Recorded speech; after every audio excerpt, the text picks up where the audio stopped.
This is RTP. This is RTP180. Okay, so I'm kicking myself tonight for not wearing my special t-shirt.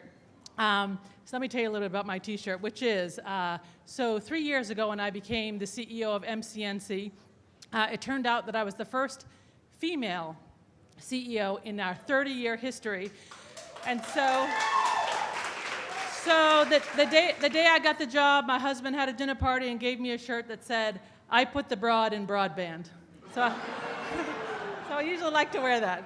So a little bit about MCNC. Now, I know you're all here working in the park and you're driving by my building every day. You see the little triangle sign, you see MCNC, and you think, what the bloody hell do those people do in there? I don't know, despite our 30-year history. And so MCNC actually stands for the Microelectronics Center of North Carolina. We were created 30 years ago by Governor Hunt as a semiconductor research and incubator. And so did all kinds of interesting semiconductor research. We had a big supercomputing facility, a lot of interesting things back then. We spun out some great companies and enabled a lot of interesting things to happen here in the park. So 30 years we've been there. So we've really morphed in those 30 years. And what we do now is we own and operate the largest high-speed fiber network in the state. Over 2,700 miles of high-speed fiber that runs through 87 of our 100 counties in North Carolina. So it's a pretty amazing thing. No other state has a network like that serves our nonprofits, our government, our educational institutions. So it's really an amazing thing that North Carolina did.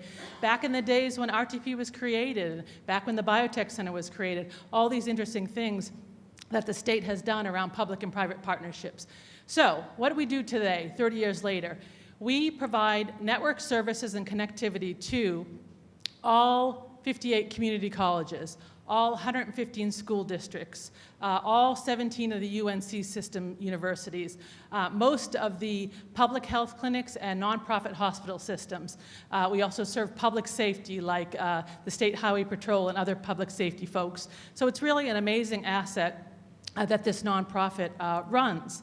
And so these days, we're doing all kinds of interesting things. So if you can imagine, one of the things we really care about is digital equity.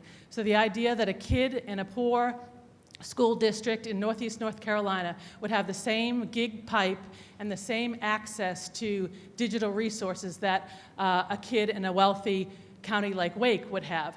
And that kind of digital equity is really important to us. And I think we all know that we've got to make sure that everyone in our state has those opportunities and has access to those things. And the same thing goes with our community college. I mean, our community college system is really a jewel in our crown and, again, modeled all across the country because of the work we've done there. And those community colleges are places that people go to get customized workforce training, to fill out job applications, to get their 2-year degrees and get started on a BA. So again, these connections that we have to all these rural areas is really important for us. Now, I will tell you that my dewy, delicious beer took some of the ink off my hand.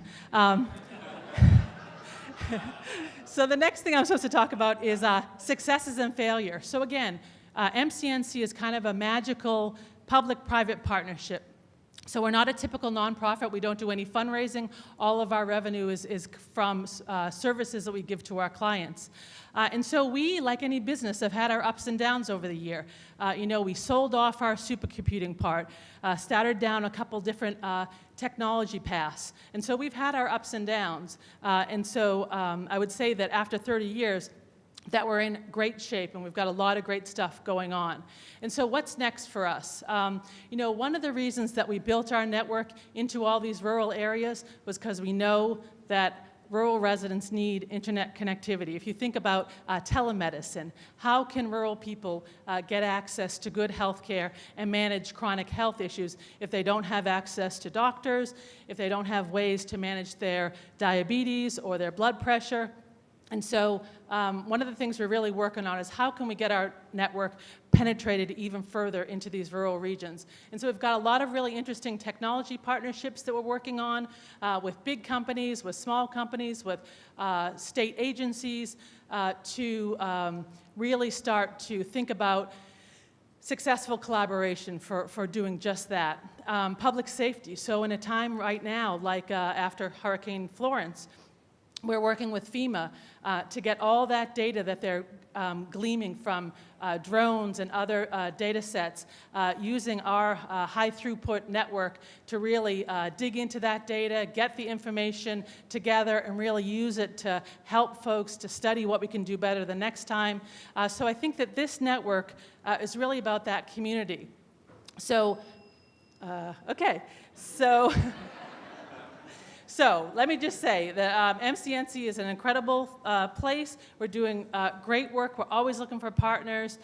We've kept we've got a kind of low profile, but you would be amazed by all the interesting things we're doing, working on cybersecurity, because the minute school's back in session, every 10-year-old's got some Bitcoin. They're ordering cyber attacks on their schools, so they don't have to take online testing. So there's a lot going on and a lot in the future, and so we're really excited to be here in the park. 30 years now, 30 years more, and always looking for collaboration and for partnerships. So thank you so much.